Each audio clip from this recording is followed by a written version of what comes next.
तो ये कहानी एक ओल्ड मैन मैनर को दिखाते हुए शुरू होती है। वो बहुत ज़्यादा उदास था क्योंकि उसके ग्रैंडसन की मौत हो गई थी। अपने ग्रैंडसन के मरने का तो उसे दुख था ही, साथ ही साथ उसे अपने बेटे की भी फिक्र थी। वो एक माँ थी, उसने कैसे इतना बड़ा गम सहा होगा। वो उससे मिलने के लिए उसके पास भी एना उसके साथ अपनी फीलिंग शेयर नहीं करती। वो ऐसा बिहेव करती है जैसे कुछ हुआ ही ना हो। अपने डैड के लिए नाश्ता बनाकर एना काम पर निकल जाती है। उसके होटल में भी सब लोग उसका चाहते थे, लेकिन वो यहाँ पर भी किसी से कोई बात नहीं करती। साथ भी बिल्कुल ऐसा ही बिहेव करती है कि जैसे कुछ हुआ ही ना हो, वो बिल्कुल ठीक हो। सीन कट होकर हमें एक ओल्ड लेडी को दिखाया जाता है जिसकी वाइफ मर चुकी है।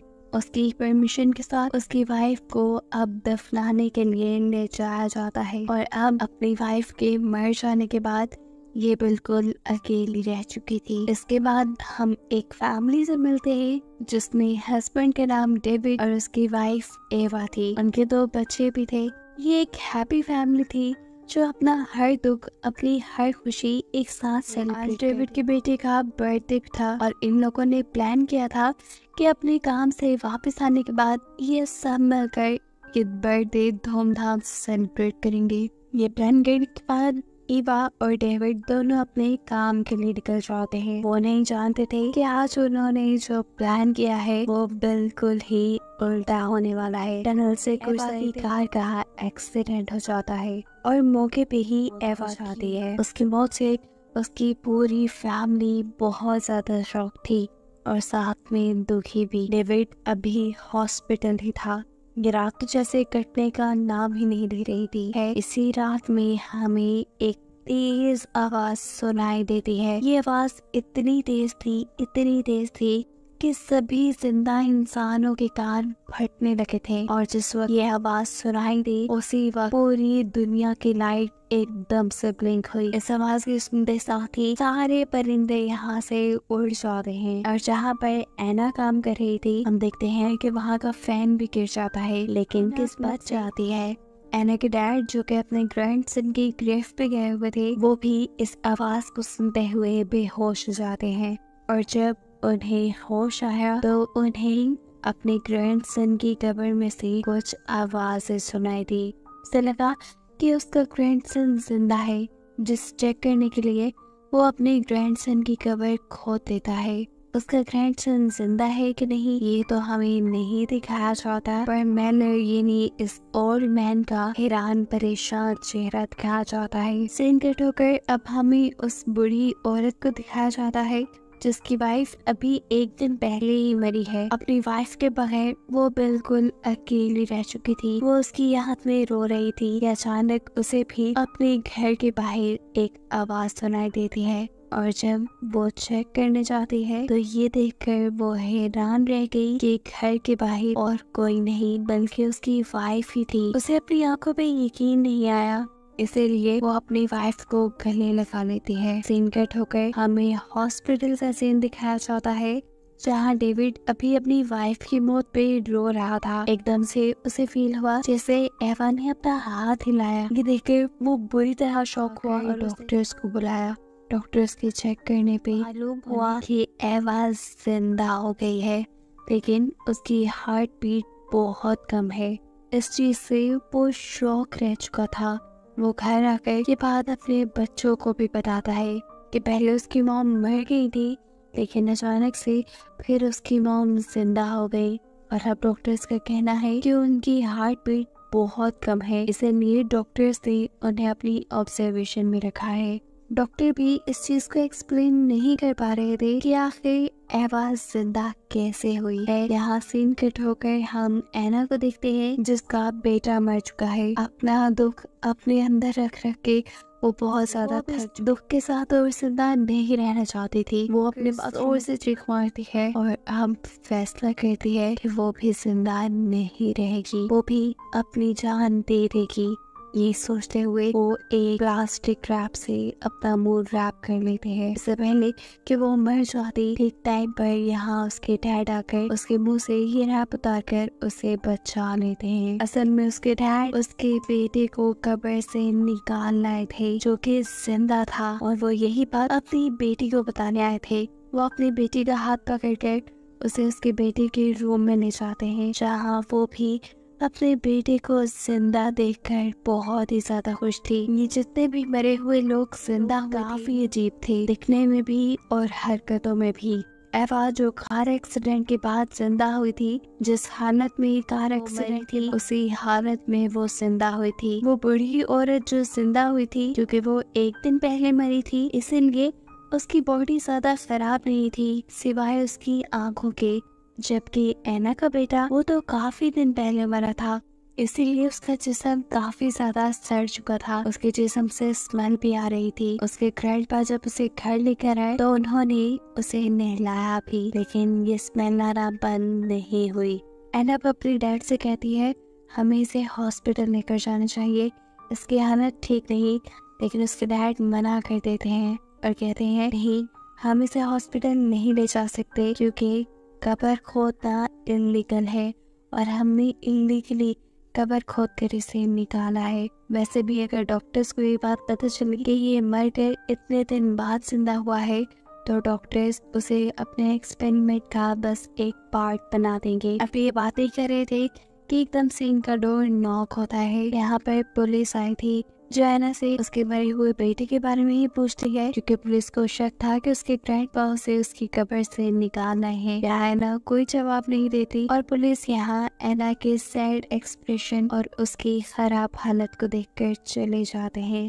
खैर ये रात कट जाती है और सुबह होने पर न्यूज में खबर मिलती है कि सिर्फ यही 3 लोग नहीं बल्कि पूरी दुनिया से मरे हुए इंसान जिंदा होने लगे थे। बहुत से लोग अपनी ग्रेव्स फाड़कर खुद बाहर आ चुके थे और बहुत से लोगों को उनकी कब्रों से निकाला जा रहा था। जितने भी मरे हुए लोग जिंदा हुए थे उनकी हालत करीबन एक सी ही थी।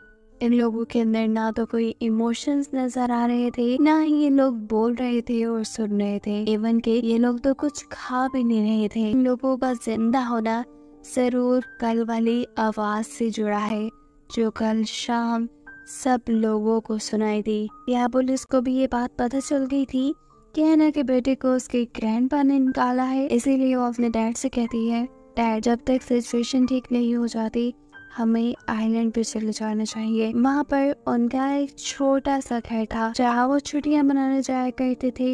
ये लोग अब उस बच्चे को लेकर आइलैंड पे चले जाते हैं, जबकि सीन कट होकर हमें उन 2 बूढ़ी औरतों को दिखाया जाता है जिनमें से एक जिंदा होकर आई थी। उसकी वाइफ जब उसे खाना खिलाने की कोशिश करती है तो ये औरत खाना खाने के बजाय उस पर ही हमला कर देती है। ये चीज उस औरत को अजीब लगी और वो ये भी जान गई कि सामने बैठी हुई औरत उसकी वाइफ नहीं है, लेकिन वो फिर भी उसे छोड़ती नहीं बल्कि उसके साथ वक्त गुजारती है। यहाँ एना भी अपने बेटे के सामने उसकी फेवरेट रिमोट कार लेकर आते हैं, जिसे ये लोग उसके सामने चलाते हैं तो उसका बेटा तब भी कोई एक्सप्रेशन नहीं देता, ना हंसता है ना एक्साइटेड होता है, और इससे इन लोगों के अंदर भी परेशानी बढ़ जाती है। खैर एना के जब डैड यहाँ से दूर पीने के लिए पानी लेने के लिए जाते हैं तो हम उनके पीछे एक और डेड आदमी को देखते हैं। यह आदमी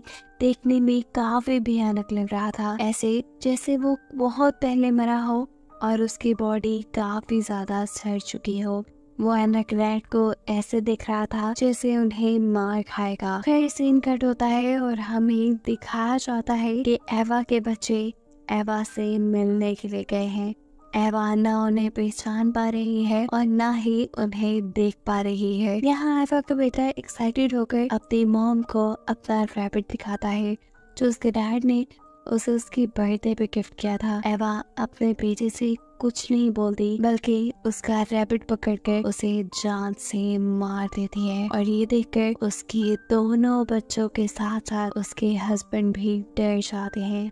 एवा की बेटी अब ये बात समझ चुकी थी कि ये औरत जो उनके सामने बैठे हैं ये उनकी मॉम तो बिल्कुल नहीं है। सीन कट होकर हमें आइलैंड पे दिखाया जाता है कि अब एना को भी वो डेड इंसान नजर आने लगा था जो उसके डैड के पीछे हमने देखा था। एना उससे बुरी तरह डर गई और उसने अपने खिड़की दरवाजे सब बंद कर लिए। जैसे ही एना के डैड वापस आए तो एना ने उसे डेड मैन के बारे में बताया। एना के डैड कहते हैं रुको, फिक्र ना करो, मैं पूछ कर आता हूँ उसे। एना अपने डैड को रोकती रह जाती है कि प्लीज आप बाहर न जाए, लेकिन एना के डैड उसकी एक बात नहीं सुनते और बाहर जाते ही वो डेड आदमी एना के डैड के ऊपर हमला करके उन्हें बुरे तरीके से मार देता है। ये खौफनाक मंजर एना को इतना डरा देता है कि एना का एक सेकंड रुकना भी यहाँ मुश्किल हो गया था। वो अपने बेटे को गोद में लिए यहाँ से बोट में भाग जाती है। पानी गहरा था जिसकी वजह से उस डेड इंसान ने उसका पीछा नहीं किया। सीन कट होकर हमें उन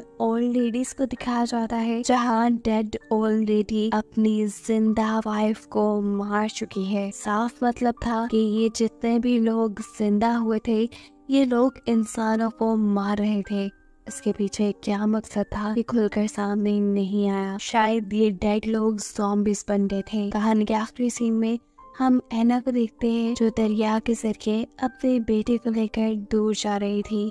वो भी ये बात जान गई थी कि उसके पास जो है वो उसका बेटा नहीं है बल्कि कोई और है जिसे आखिरी मर्तबा सीने से लगाते हुए वो पानी में छोड़ देती है। उसने अब सच्चाई को एक्सेप्ट कर लिया था। जो नेचर ने उससे ले लिया था उसने वो नेचर को वापस कर दिया था। ऐसे उसकी जान किसी भी खतरे में आने से बच गई और हमें उसे देखते हुए ये सबक मिला कि जो अपनी सिचुएशन को जितनी जल्दी एक्सेप्ट कर लेता है उसके इस दुनिया में सरवाइव करने के चांसेस बहुत ज्यादा बढ़ जाते हैं। कोई भी जाने वाली चीज लौट कर नहीं आती और जो उन चीजों में ही खोए रहते हैं वो मर जाते हैं, बिल्कुल उस ओल्ड लेडी की तरह।